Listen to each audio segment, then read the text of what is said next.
não mais estranhas Do que você.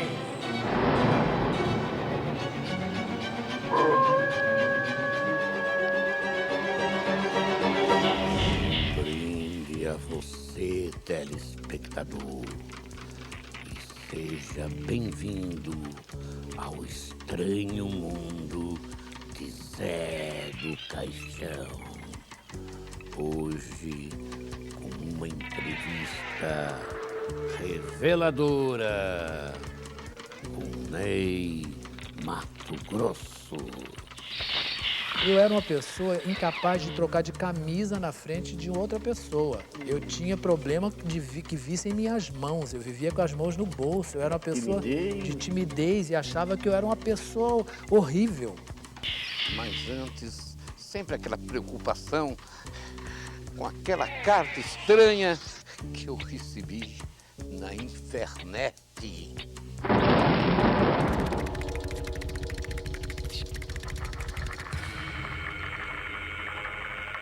Bomba! Bomba! A internet está arrasando. Vamos ver a carta de hoje. Leia para nós, Capetinha, de quem é? Mestre, temos aqui a carta de um Renato de Pirituba, São Paulo. Opa! Leia aí, vamos ver o que ele quer saber. Caro Zé, tenho um problema sério. Desde pequeno, só sinto atração por mulheres feias. Sempre namorei as meninas mais horríveis do bairro. Até hoje sou assim. Quanto mais feia, tenho mais tesão. Eu curto mesmo é mulher sem dente e com verruga na testa. Isso tem cura, Zé? Olha, meu amigo, não existe problema. Já que existe a reencarnação, com certeza no passado você foi uma mulher muito feia. E agora, realmente, o seu subconsciente quer se sentir bem. E quando você vê o feio, para você o feio é bonito e você gosta. O que interessa é você gostar. Então você não tem problema, você está curado. Gosta de alguma coisa que te satisfaz. E agora, telespectador, você que tem um caso, mande a sua carta. O endereço está realmente na sua tela.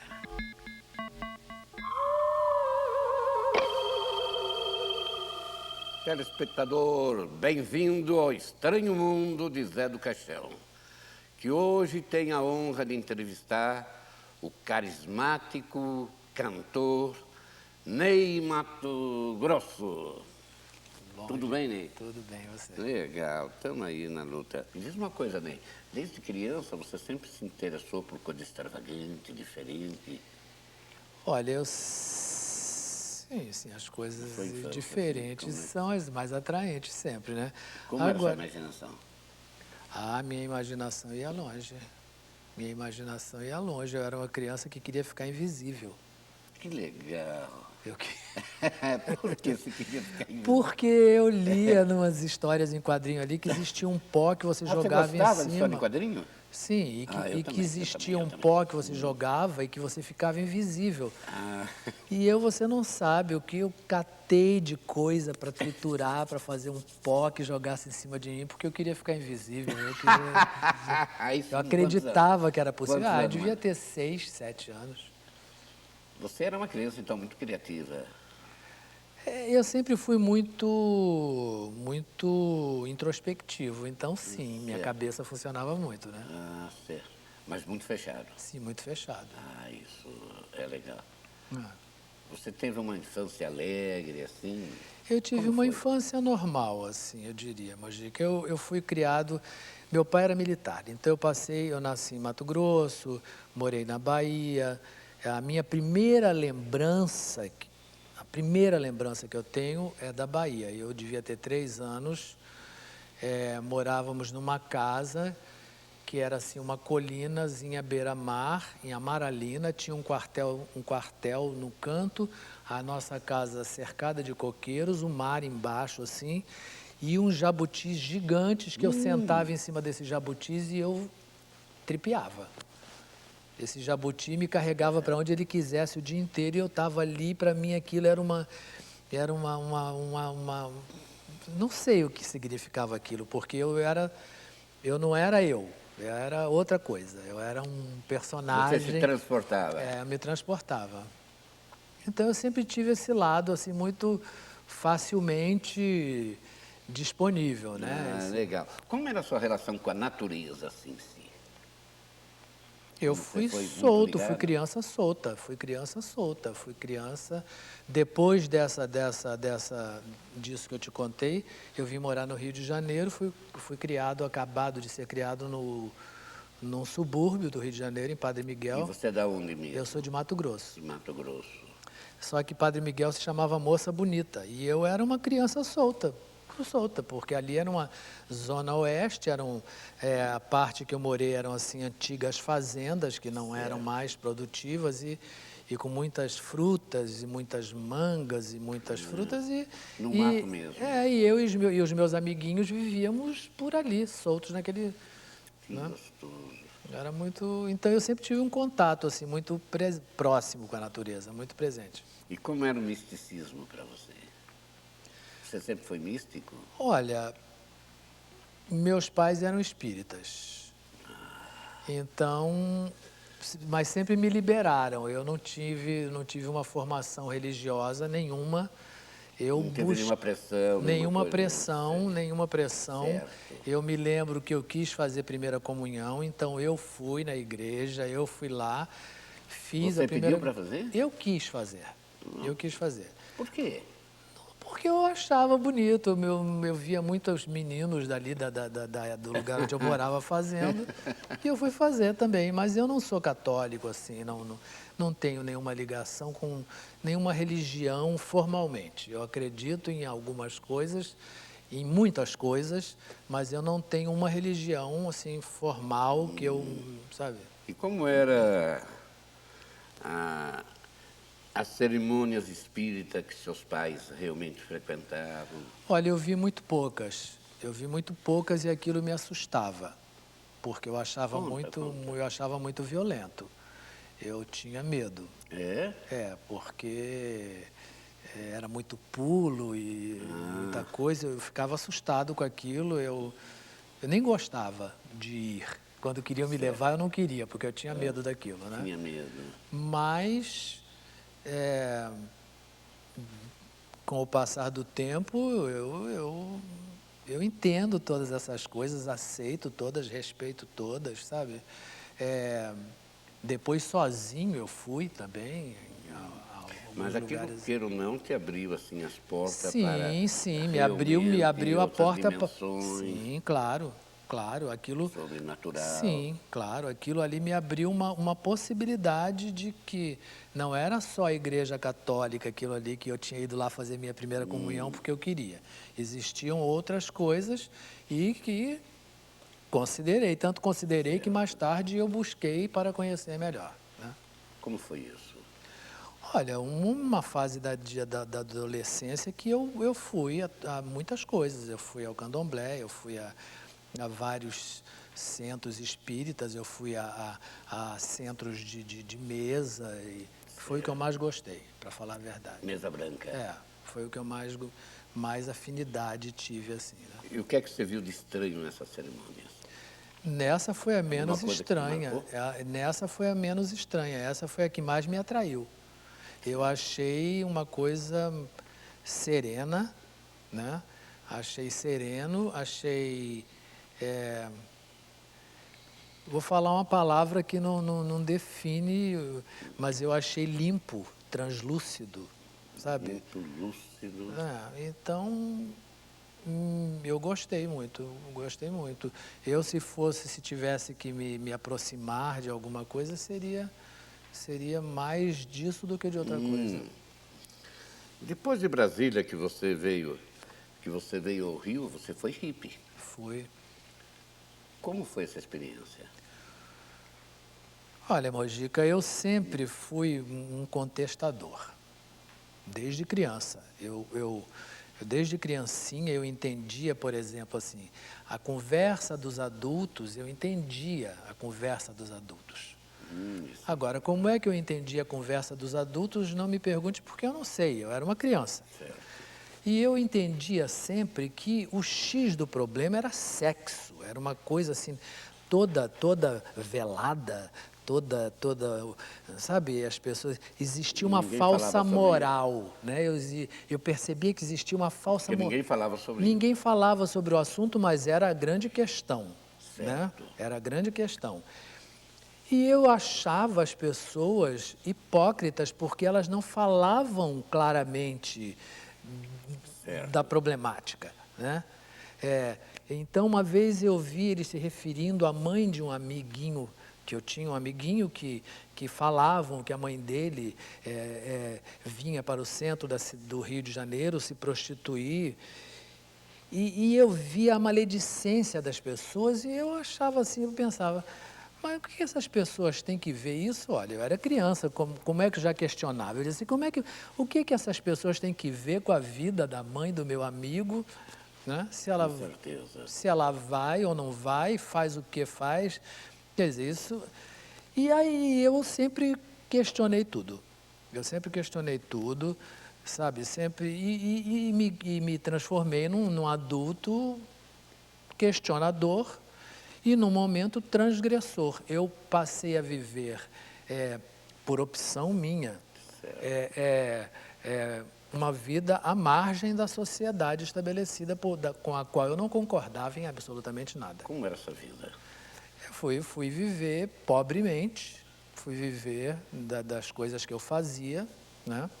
Artesanato. Artesanato, não comendo sempre, mas eu era muito feliz, porque eu estava sendo coerente com a minha necessidade de expressão e de independência, porque eu saí de casa muito cedo. Eu saí de casa com 17 anos, meu pai disse que não, isso em 59 não era moda. Ninguém saía de casa com 17 anos. E meu pai me disse que se eu saísse de casa ele não ia me ajudar em nada. Eu disse, não tem problema, eu não quero sua ajuda. Eu quero viver minha vida, sabe? E eu tinha uma ansiedade de conhecer o mundo. Então, isso eu estava em Mato Grosso, com 17 anos, nós tínhamos voltado para lá. E a minha única maneira de poder sair de casa, eu me alistei na aeronáutica, que você vai voluntário, com 17 anos, né? E transferi o meu alistamento para o Rio de Janeiro. Quando meu pai soube que eu tinha transferido meu alistamento para o Rio de Janeiro, ele disse que eu não viria de jeito nenhum. Eu disse, vou, agora é tarde, eu já transferi meu alistamento. Eu vou para o Rio. Foi aí que ele me disse, então, se você for, eu não vou te ajudar nunca. Eu disse, tudo bem, eu não quero sua ajuda, eu quero ir viver minha vida. E, portanto, e vim-me embora para o Rio de Janeiro. Vim-me embora para o Rio de Janeiro. Quando eu saí, servi 2 anos, quando saí, eu fui viver a minha vida. Ah, você serviu aeronáutica? Servi, fiquei 2 anos. Como é passar de militar a hippie?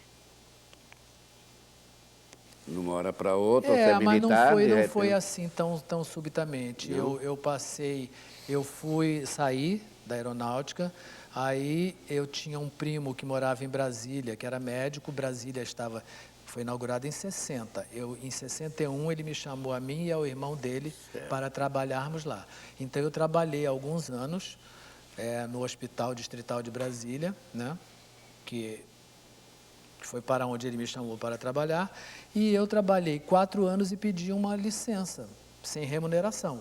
Certo. Aí foi que eu virei hippie, porque aí eu queria viver a minha vida mesmo, com total liberdade, eu queria assim... E eu era assim, eu botava meu dedinho e dizia assim, para onde o vento está levando, é para lá que eu ia. Tudo que era meu cabia numa sacola que eu fiz, tá? Mas eu muito fiz. Legal, né? Então eu vivi assim, e sou uma pessoa, hoje em dia não tenho a mesma liberdade, porque hoje em dia eu tenho um apartamento, eu tenho uma geladeira, eu tenho um fogão, eu tenho um carro, mas eu não tinha nada e era feliz assim mesmo. Mas tem horas que me pesa ter, sabe, coisas. Tem horas que me incomoda um pouco não ter a minha liberdade de ir e vir a qualquer momento, de não ter, compromissos. Hoje em dia eu sou uma pessoa que tem compromissos, eu trabalho, eu não posso viver como eu vivia, né? É porque agora você se sente preso, né? Me sinto preso. Bem, como o tempo não para, o tempo castiga, o tempo prossegue, chegou a hora dos nossos comerciais. Rapidinho, a gente vai e volta já Tá certo. E vamos continuar vendo as suas experiências realmente, que é bem curiosa, e eu tenho certeza que os telespectadores estão gostando. Gente, voltamos já.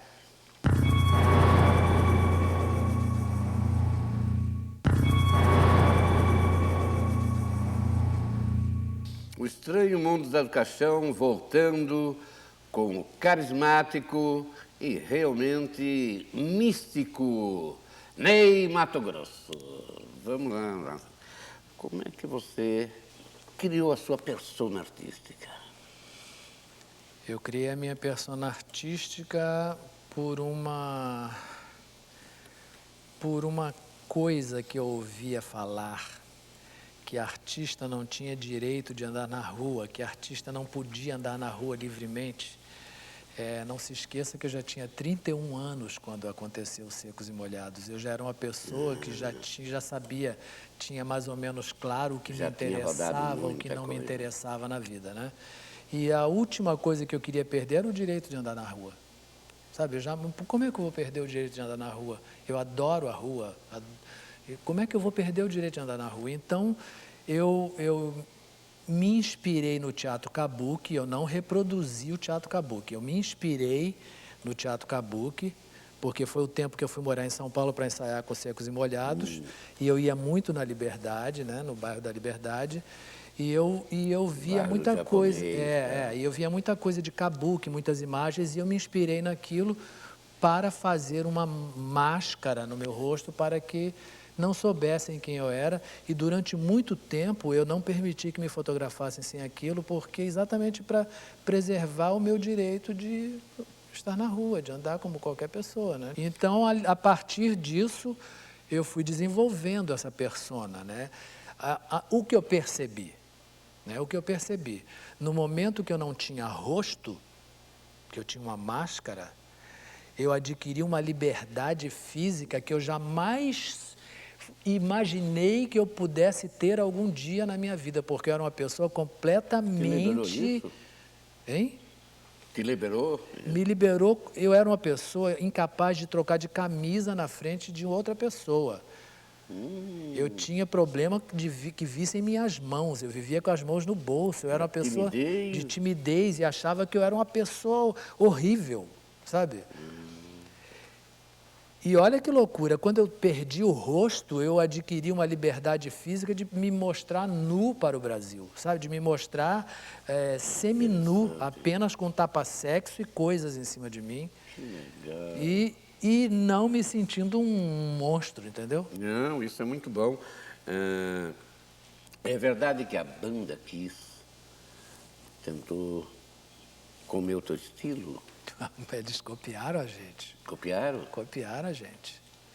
Como é que foi isso? O Zé Rodrigues contou que, na época, porque o Zé Rodrigues gravou com a gente, né? Certo.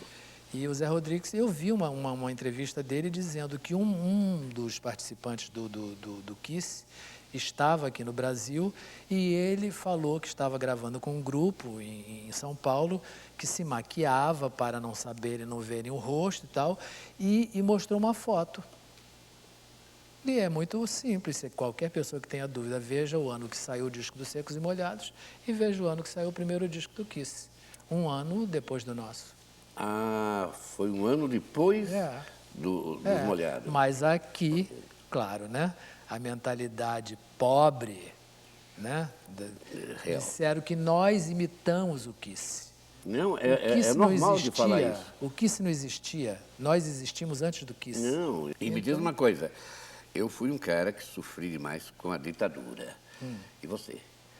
Sofreu também com a ditadura militar? Olha, eu odiava terrível os ditadores. Eu odiava os ditadores. Eu descobri o ódio dentro de mim foi exatamente com a ditadura. Com a ditadura. E eu tinha mais ódio porque eles instauraram a violência no nosso país. Se bem que Getúlio Vargas já tinha feito isso antes, né? Naquela ditadura. Com certeza. Mas isso já era esquecido, isso já não fazia mais parte do nosso universo. Aí veio a ditadura militar e instaurou a violência no Brasil. Nossa, mas e eu odiava eles por isso, sabe? Eu odiava terrível, eles. terrível. filmes meus, tudo que eu fazia me pegava, até a revista em quadrinho me tiravam das bancas. Porque tudo aquilo que eles não entendiam, eles perseguiam. Eu não coisa sei era como eles demais, liberaram Secos e Molhados, eu não entendi, porque eu tem acho coisas que não sim, dá pra entender. eu acho que o nosso salvo-conduto foram as crianças, porque as crianças adoraram Secos e Molhados, as crianças ficaram loucas com Secos e Eu Molhados. sei.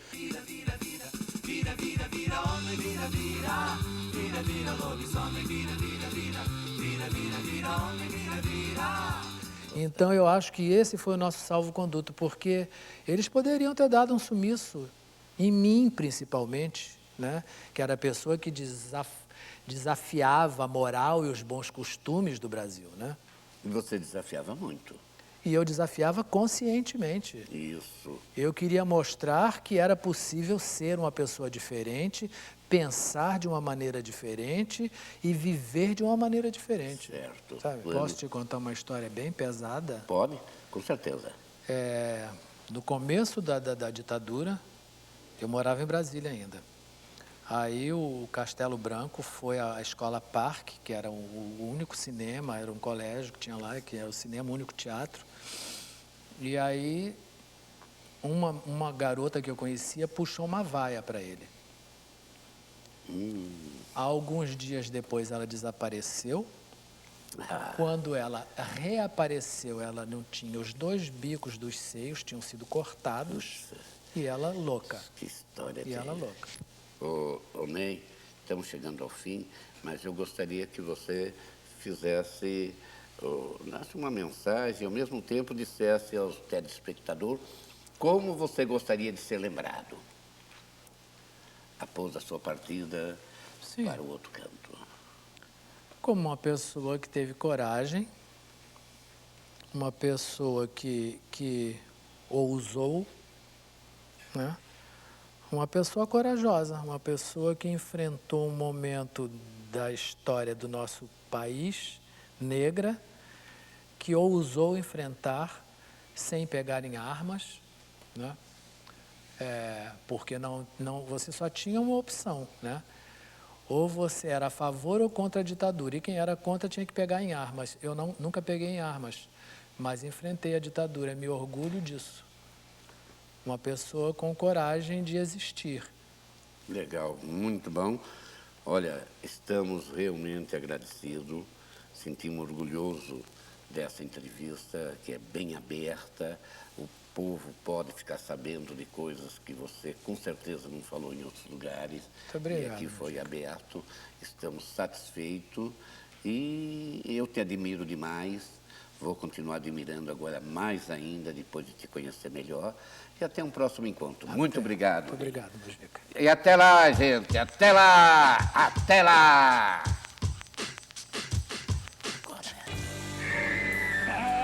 Uma noite para você. A praga da semana. Essa é uma praga para o vigarista que cronou meu cartão de crédito. Que o seu cartão se transforme realmente em um bumbum e seja comida de todos os tarados da grande São Paulo. É praga de Zé do Caixão e vai pegar. Olha aí os bem-te-vis do Canal Brasil em seu habitat natural. Peraí, o narrador chamou a gente de bem-te-vi? Tô ligado, é porque os humanos acham que o som que a gente faz é bem-te-vi. Isso não faz o menor sentido. Eles não sabem que o que a gente fala é... Imagina o dia que eles descobrirem que a gente tá o tempo todo falando